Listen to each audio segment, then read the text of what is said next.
George W. Bush, l'ancien président des États-Unis d'Amérique, nous a enfin révélé la vérité sur l'invasion en Irak.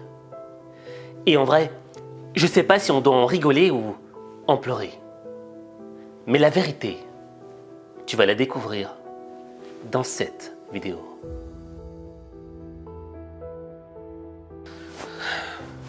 George W. Bush, ça a été le président des États-Unis d'Amérique au début des années 2000. Et le mec, j'ai découvert de deux manières. Tout d'abord, je l'ai découvert grâce au guignol de l'info. Lui, c'est le petit dernier d'une grande lignée de cons. Il est très très fort parce qu'il est encore plus con que son père qui était déjà un grand con. C'est affreux. Je vais tirer. Mon Dieu, mais il est... Mort? Non. Chez lui, c'est pas dangereux. En visant la tête, la balle n'a aucune chance d'atteindre un organe vital. Et on va pas se mentir, c'était vraiment scandaleux, la manière dont il se foutait de la gueule de George Bush, quoi. Il le faisait vraiment passer pour un gros idiot. Et dans un deuxième temps, j'ai découvert le président des États-Unis d'Amérique lorsqu'il a annoncé qu'il allait envahir l'Irak. Mais l'envahir pour des bonnes raisons, des raisons positives.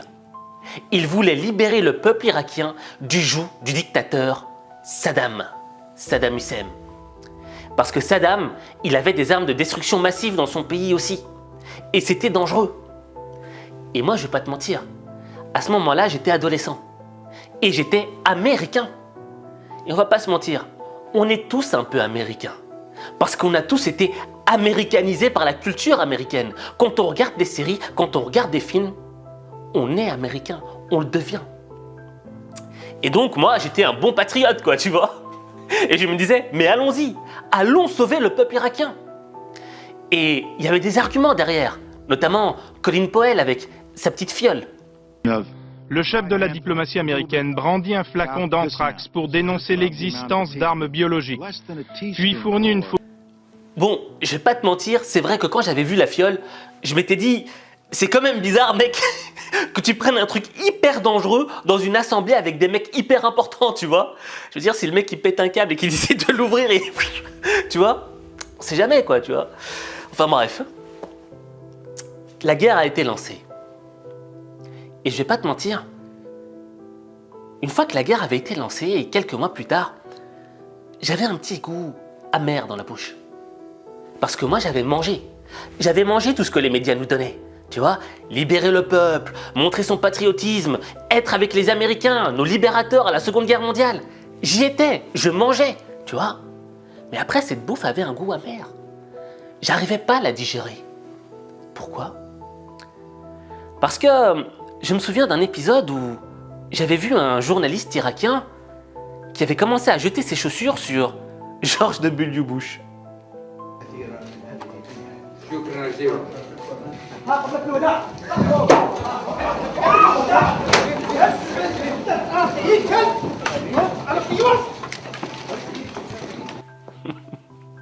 C'était quand même une scène de malade, quoi, tu vois. Je veux dire, George W. Bush, t'as vu comment il esquive les choses? C'est un truc de ouf, tu vois. Et ce qui m'avait marqué, c'est ce qu'avait dit l'Irakien, quoi. Moi, j'avais entendu qu'à un moment, il avait dit « kilb », ça veut dire chien, tu vois. Il insulte le président des États-Unis, quoi. Un peu de respect. Sois un peu patriote, tu vois. Soyez un petit peu patriote américain. Enfin bref. Déjà là, j'avais un petit doute, quoi. Je me disais, putain, il est venu vous libérer. Tu réagis comme ça. Mais ensuite, là où j'ai compris que je m'étais fait complètement arnaquer, c'est quand j'avais vu les photos de la prison d'Abu Ghraib. Je pense pas que je pourrais te les montrer là, mais c'était scandaleux, inhumain. Tu voyais une femme qui tenait en laisse un mec tout nu, un Irakien tout nu. Une femme, une soldat américaine. Et au fait, ils avaient plein de photos du genre où ils humiliaient les Irakiens. Et là, je me suis dit, mais est-ce que c'est ça la démocratie? Est-ce que c'est ça, libérer un peuple? Et là, j'ai tout remis en question. J'avais fait une petite recherche dans le temps. Et j'étais tombé sur une vidéo où il y avait une personne qui disait enfin la vérité. Et cette personne s'appelait Madeleine Albright. Madeleine, c'était l'ancienne secrétaire d'État aux États-Unis, au début des années 90. Et à cette époque-là, au début des années 90, les États-Unis avaient imposé des sanctions et un embargo sur l'Irak. Et le problème de cet embargo, c'est qu'il y a plein de petits enfants irakiens qui en sont morts.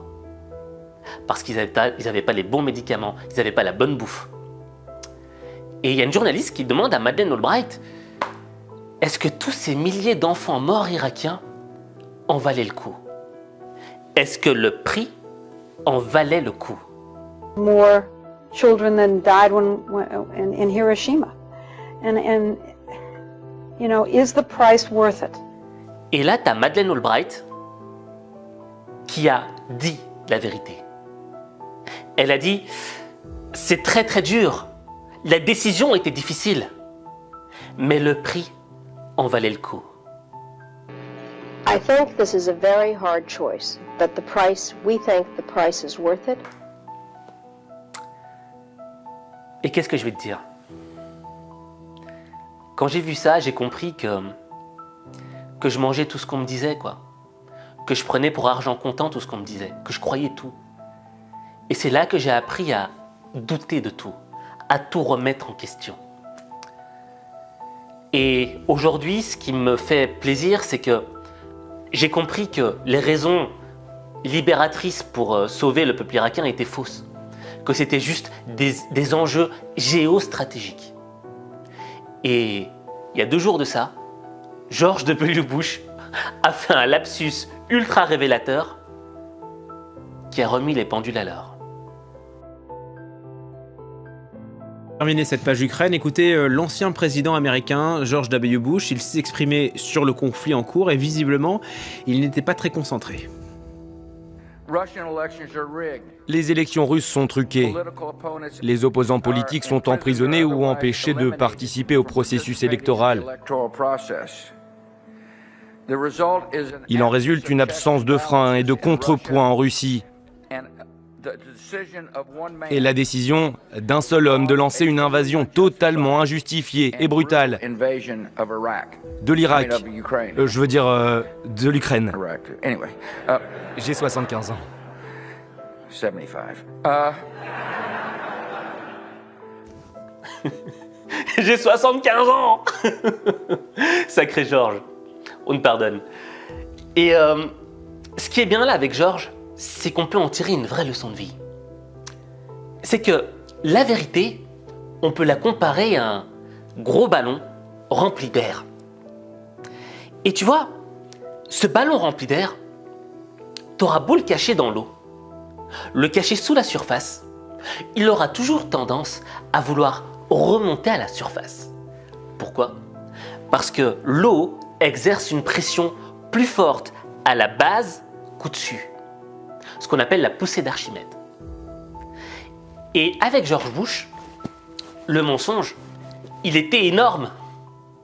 Donc le ballon rempli d'air était énorme. Et George, tu vois, il se fatigue à tenir ce ballon en dessous de la surface. Et lors de son petit discours là, il s'est un peu endormi, tu vois. Et quand il s'est rendu compte qu'il a dit une connerie, il fait « Oh merde, le ballon est sorti, faut que je le remette dans l'eau !»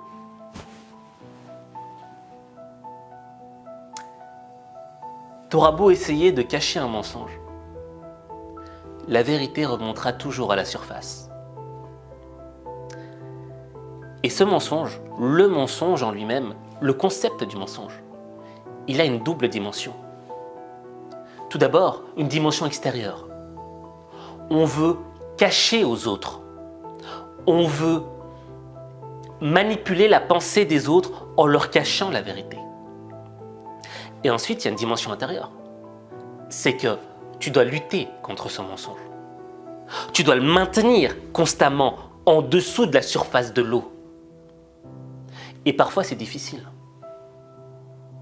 C'est pour ça que parfois, il y a certains assassins qui n'arrivent plus à supporter le poids du mensonge, le fait de cacher ce mensonge. On parle de cacher un mensonge. Il y a des assassins, ils n'y arrivent plus. Et donc, ils ont besoin de le dire. Hier, j'avais fait une vidéo sur un mec qui avait tué sa prof 30 ans plus tard. Il avait caché pendant 1 an cet assassinat. Et à un moment, c'était trop. Il ne pouvait plus le garder pour lui. C'est remonté à la surface et il l'a avoué à un ami. Après, le mec s'est fait coffrer. Mais tu vois, la vérité, tu pourras jamais la cacher éternellement.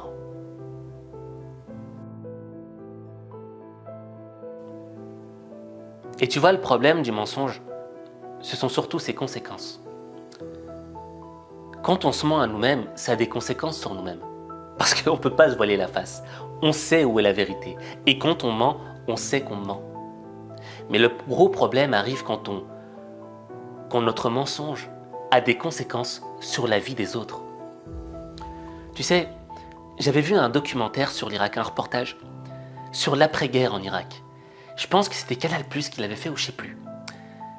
Enfin bref. Ce qui m'avait marqué, c'était de voir 2 frères, 2 petits-enfants irakiens qui avaient une gueule de mecs ultra dépressifs. Tu sais, ils avaient des poches noires sous les yeux. Et ils étaient pas bien, tu le sentais. Tu sentais qu'ils étaient habités par la peur constante. Et à un moment, il y a le journaliste qui leur dit « Est-ce que vous êtes contents d'aller à l'école ?» Et là, tu avais les 2 gosses qui disaient « On a peur. On a peur d'y aller. On a peur qu'il y ait une bombe qui nous tombe dessus. On a peur qu'il y ait quelqu'un qui nous tire dessus. On a peur de se faire kidnapper. » Je vais pas te mentir, quand j'avais vu cette vidéo, quand j'avais vu ces 2 petits-enfants-là, putain, mais ça m'avait fait chialer toute la nuit. Parce que tu sentais que ces enfants, leur avenir avait été détruit. Qu'ils n'auraient pas la même vie que les autres. Tout ça à cause d'un mensonge.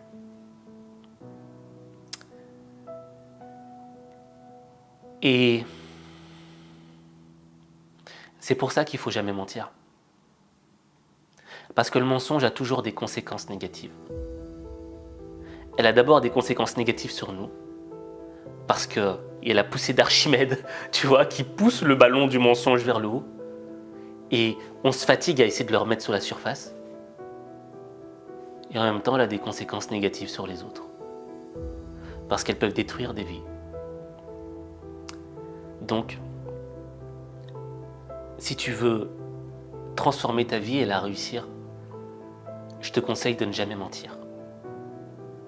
Et si tu ne mens pas et que tu es dans la vérité, tu transformeras ta vie. Mais ta vie, il n'y a que toi qui peux la transformer. Il n'y a que toi.